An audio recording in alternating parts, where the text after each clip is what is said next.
Hello students, welcome to our video lesson on the making of a global world. Now, we live in a global village with the World Wide Web and smartphones connecting us with continents at the other end of the world within seconds. Globalization, however, happened slowly over the last 50 years. Before that, earlier forms of communication and links existed between different regions of the world. Since the formation of human societies, interconnectivity, migration and links happened between different continents and cultures. People traveled for the purpose of trade and commerce, spiritual fulfillment, in search of knowledge, or to escape punishment or trial.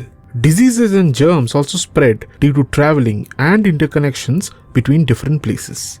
Think of the Silk routes during the pre-colonial period. They covered vast regions of Asia and connected Asia with Europe and Northern America. They date back to a time before the Christian era and existed till the 15th century. Chinese silk, textile, cargoes, gold, silver and pottery were transported from Asia to Europe along these routes. Christian missionaries, Muslim preachers and Buddhist monks also travelled by these routes. Hence, the Silk routes also facilitated religious and cultural exchanges along with exotic commodities.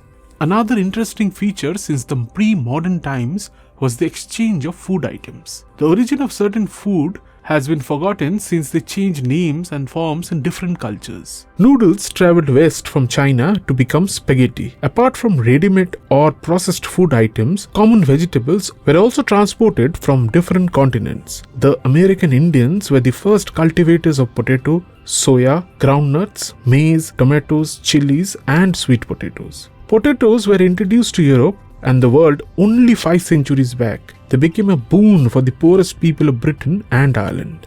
Colonization in several parts of the world was greatly aided by the diseases and germs brought to different continents by the colonizers. The Spanish rulers infected the Native American Indians with smallpox germs and killed vast populations. No wonder their path of conquest of the American territories became easier. Thousands of people migrated to the Americas from Europe to find work in plantations and because food was being grown abundantly there. Nearly 50 million people emigrated from Europe to America and Australia in the 19th century alone. Europe became the center of trade, toppling India and China from the 15th century onwards. In the 19th century, 3 types of flows or movements happened within the international economy. They were the flow of trade or goods, the flow of labor, and the flow of capital for long and short-term investments. Europe became industrialized. Population grew in Britain with the migration of labor in search of jobs. Earlier, the Corn Laws restricted the movement of food grains to Britain. Later, they were abolished and import of food grain greatly surpassed their production within the country. Eastern Europe, Russia, America and Australia cleared land and started food production in order to cater to the market in Britain. Transport of food and cultivation of food items needed connectivity and settlement in a different region.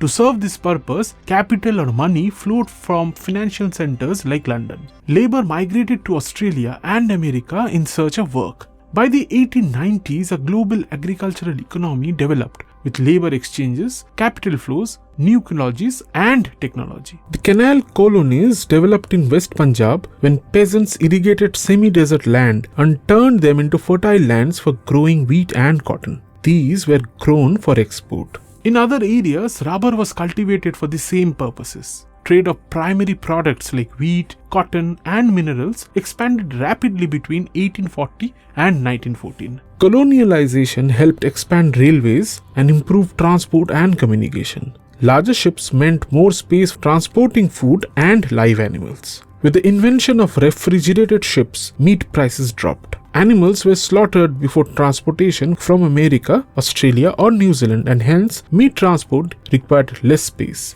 European colonization, expansion of trade and contact with world economy also affected traditional livelihoods of many societies across the world. Africa had been a land of plenty with people surviving on cultivation and livestock. The British colonizers came to Africa to produce crops and minerals for export to Europe. However, they could not find or retain labor for their activities. The British imported infected cattle from British colonies in Asia to feed Italian soldiers.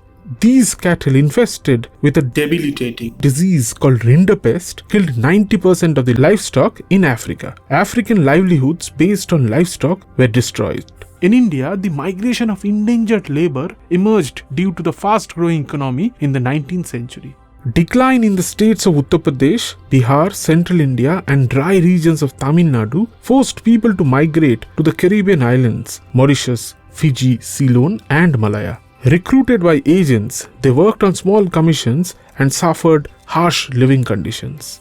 New forms of cultural fusion and globality emerged from the indentured labor experience. In Trinidad, workers of all races and religions participated in the Jose Carnival. It transformed from the annual Muharram procession. Chutney music also emerged from the same experience in Trinidad and Guyana. Indian bankers like the Shikaripuri, Shroffs and the Nattu Kotai Shettiars gave capital for agricultural export to Central and Southeast Asia. They developed banking systems for the transfer of money. From the early 19th century, export of cotton textiles from the Indian market to Britain declined. Instead, India began to export raw cotton.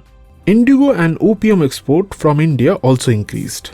We find that the value of British exports to India was much higher than the value of British imports from India. So, Britain had a trade surplus with India. India contributed significantly to the world economy in the late 19th century by helping Britain balance its deficits.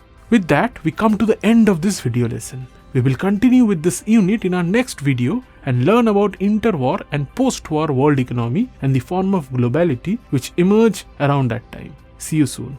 Goodbye.